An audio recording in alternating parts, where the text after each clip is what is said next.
तेल अवीव में ईरान के ताबड़तोड़ हमले हुए हैं। क्लस्टर मिसाइलों की यहां पर बौछार की गई, जिसकी वजह से वहां पर गाड़ियों में आग लग गई है। क्लस्टर मिसाइलों की ये बौछार के बाद ये देखिए इजराइल के तेल अवीव की तस्वीर।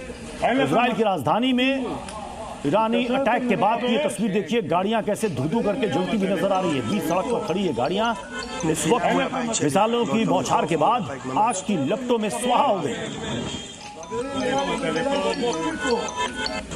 और ये दोपहर के वक्त ये अटैक किया गया है। मिडिल ईस्ट में गोलियों, बारूद और मिसाइलों के बीच अब एक सवाल बहुत बड़ा है, वो ये कि क्या इराक में मौजूद ईरानी कुर्द लड़ाके सीमा पार करेंगे? क्या एक और मोर्चा खुलने वाला है?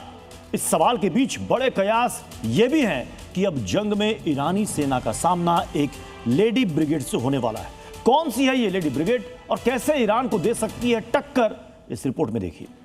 ये वो ब्रिगेड है जो सिर्फ लड़ती नहीं है बल्कि दुश्मन को पूरी तरह तबाह कर देती है। मिडिल ईस्ट के जंग में जहां एक तरफ ईरान के समर्थन में अब हिजबुल्लाह और हुती साफ तौर पर उतर आए हैं, तो वहीं उनका जवाब देने के लिए इराक के कुर्द लड़ाकों के भी युद्ध में शामिल होने की बातें हो रही हैं। और इन कुर्द लड़ाकों में सबसे खास होने वाली है कुर्द लड़ाकों की लेडी ब्रिगेड। वो लेडी ब्रिगेड जो किसी के आगे झुकना नहीं जानती और अब वो मिडिल ईस्ट की जंग का रुख पलटने के लिए शामिल हो सकती है। जंग में कुर्द की ये महिला ब्रिगेड अभी इराक, ईरान के पहाड़ी इलाकों में सक्रिय है और वो छोटे छोटे दलों में IRGC और ईरानी सुरक्षा बलों पर अचानक हमलों में माहिर है। इनको स्नाइपर अटैक, IED और छोटे हथियारों से हमले के लिए ट्रेनिंग दी जाती है।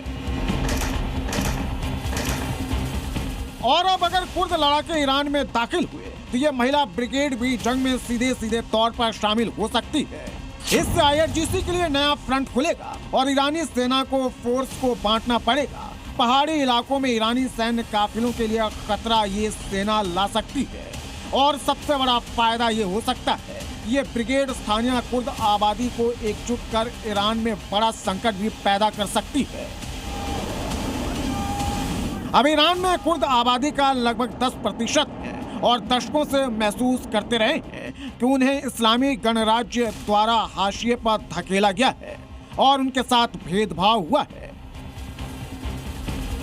युद्ध की शुरुआत के बाद से तेहरान ने इराक के कुर्दिस्तान क्षेत्र में ईरानी कुर्द समूहों के खिलाफ हमले तेज कर दिए हैं और अब इसी के बदले की आग में कुर्द लड़ाके जल रहे हैं और इसी का बदला लेने अब लेडी ब्रिगेड आगे आ सकती है।